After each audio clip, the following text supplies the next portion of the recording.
You're 22 years old, standing in a line of women in a barracks that smells of sweat and fear. An SS guard walks slowly down the row, studying faces like she's appraising jewelry.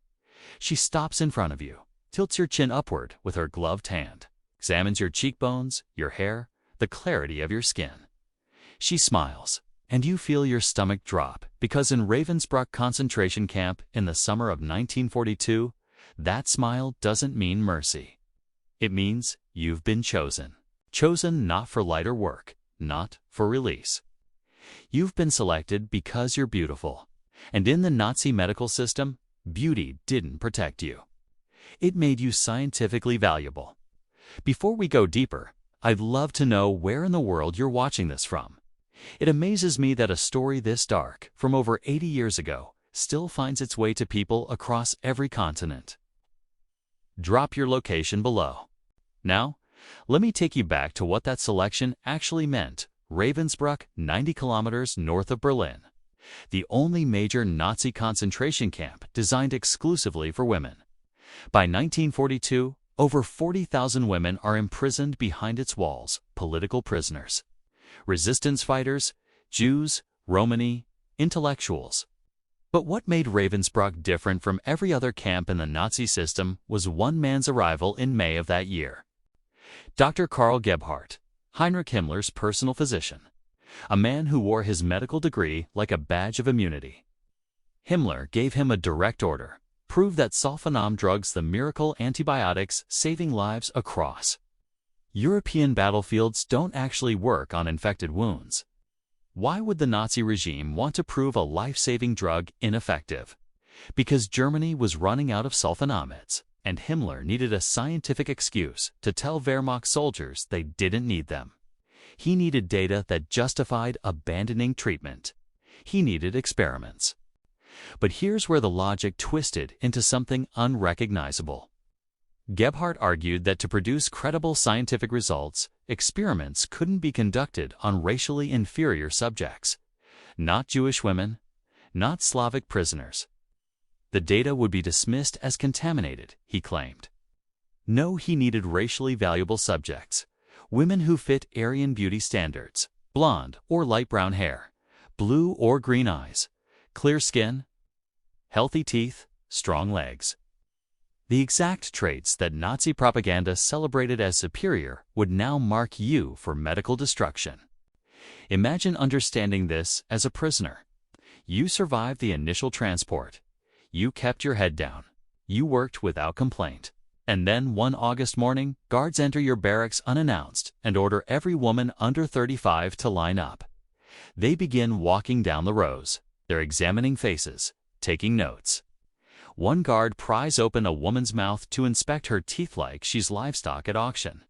Another runs her hand down a prisoner's calf, checking muscle tone. They're noting hair color in ledgers, checking for scars or blemishes on legs. And the prisoners are confused. Terrified, yes, but also confused. Because this doesn't look like a selection for execution. It looks like a selection for something else.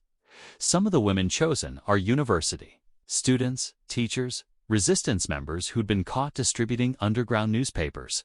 Intelligent, educated, young, healthy, beautiful. 74 women were chosen between July and September 1942. Their average age was 20 years old. And the survivors would later call themselves the rabbits, Krolik in Polish, because they were treated exactly like laboratory animals, caged, numbered, experimented upon. But they didn't know that yet. For 2 days after selection, something strange happened. The chosen women were moved to separate barracks, given slightly better food. Some reported guards treating them with an almost pleasant demeanor. And in the distorted logic of survival, some of these women began to hope. Maybe this was good fortune. Maybe they'd been selected for administrative work or lighter labor.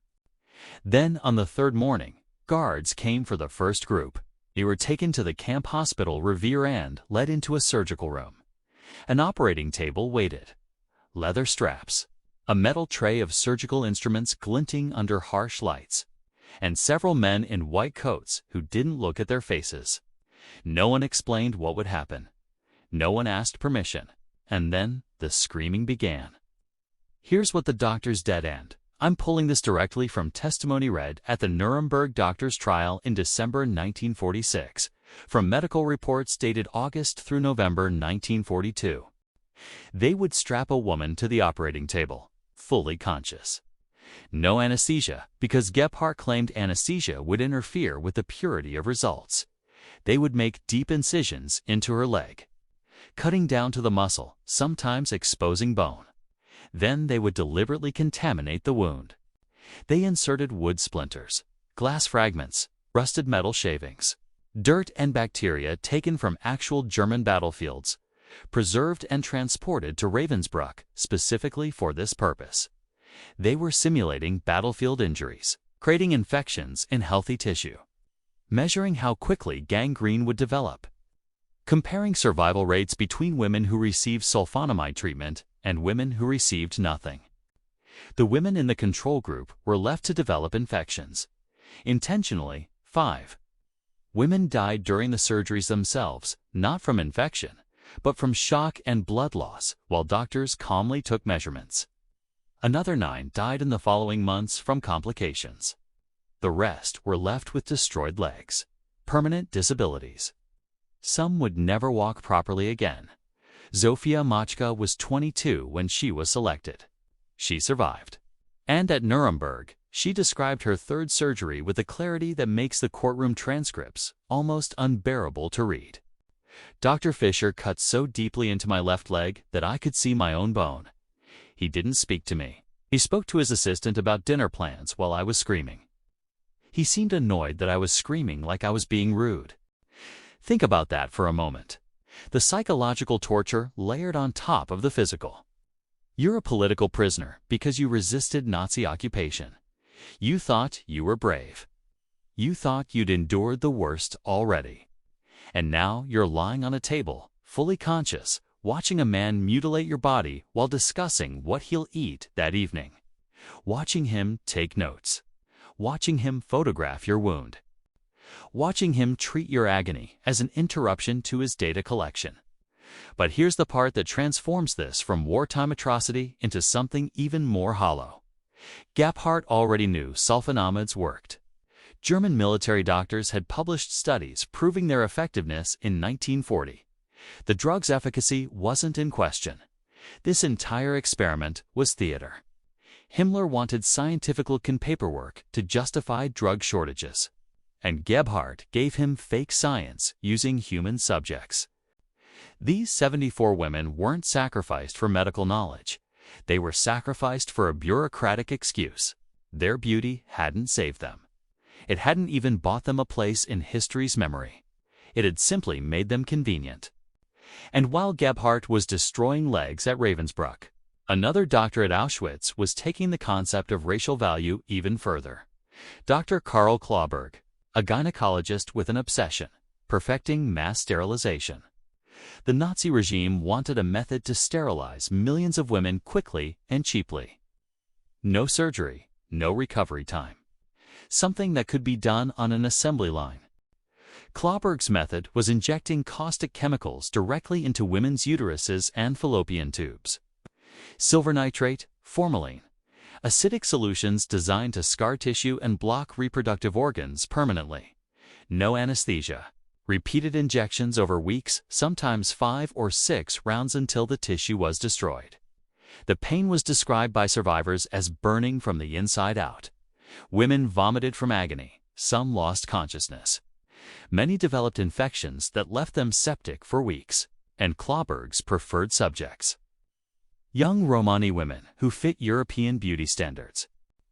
Dr. Gisela Perl was a Jewish prisoner physician forced to assist Klauberg. After the war, she published a memoir. In it, she described his selection process.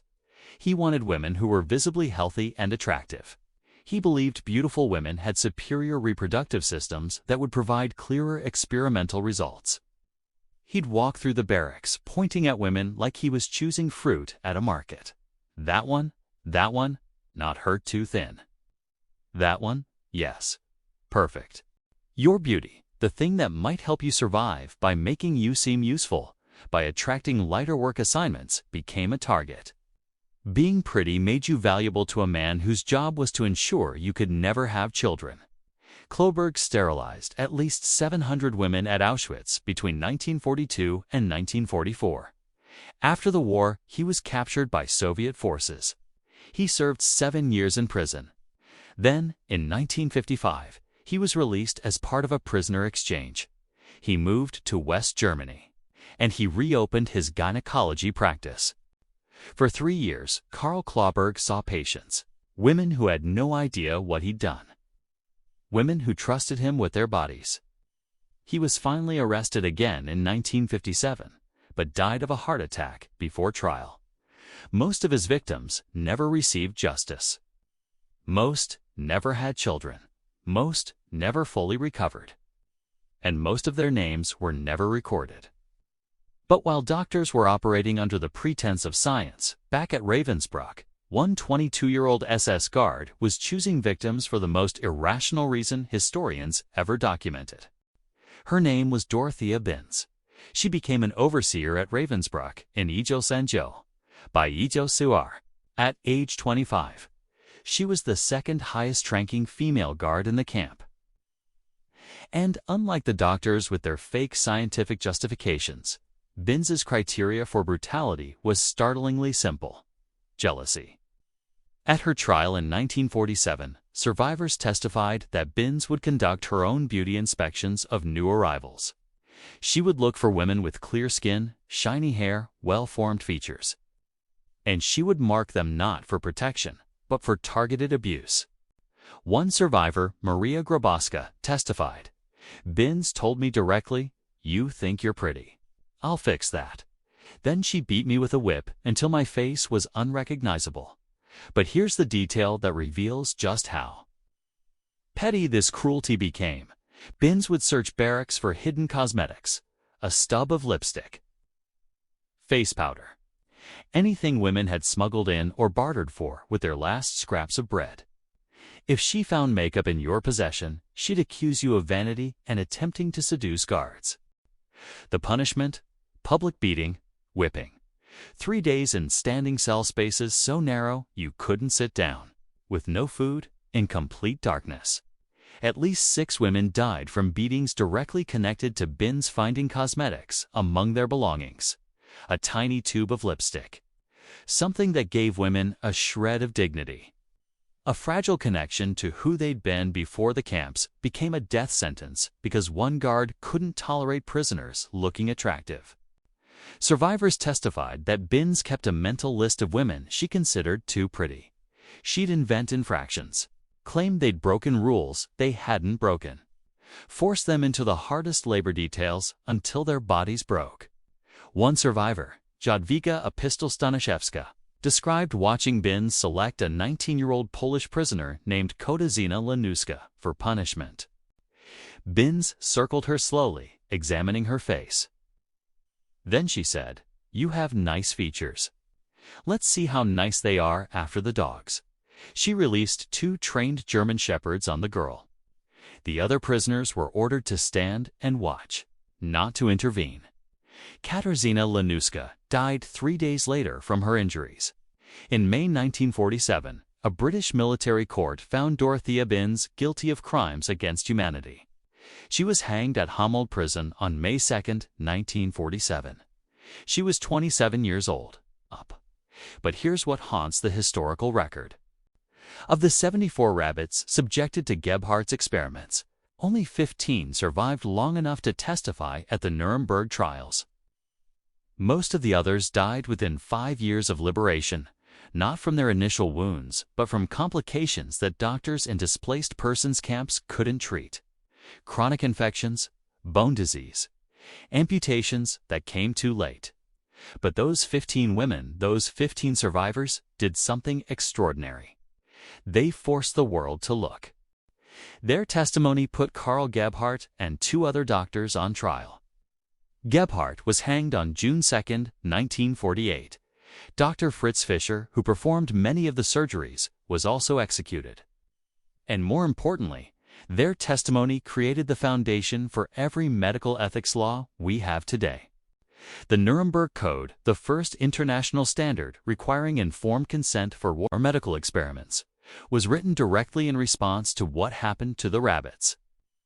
Every ethics review board, every patient consent form you sign before surgery, every protection that ensures you cannot be experimented on without your knowledge, exists because 74 women with beautiful legs and healthy bodies were treated as laboratory equipment.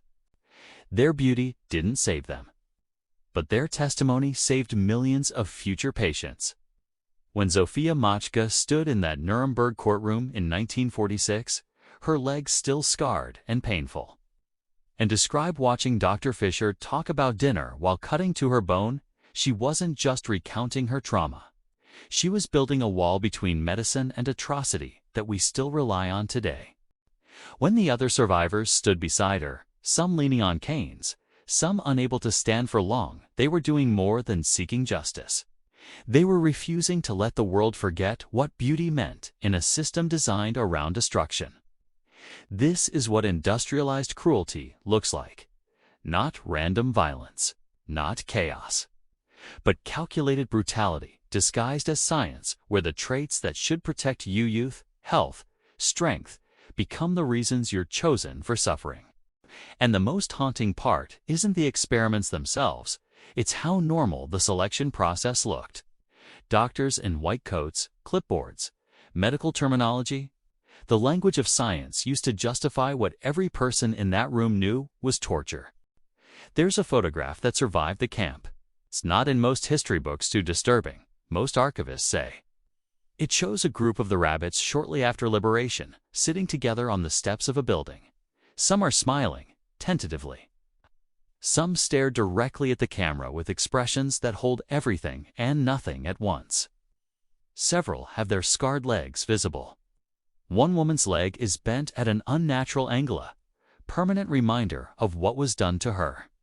And written on the back of the photograph in careful handwriting, someone wrote, "Paymenudemy, ni zapomanaji." We remember. Don't forget.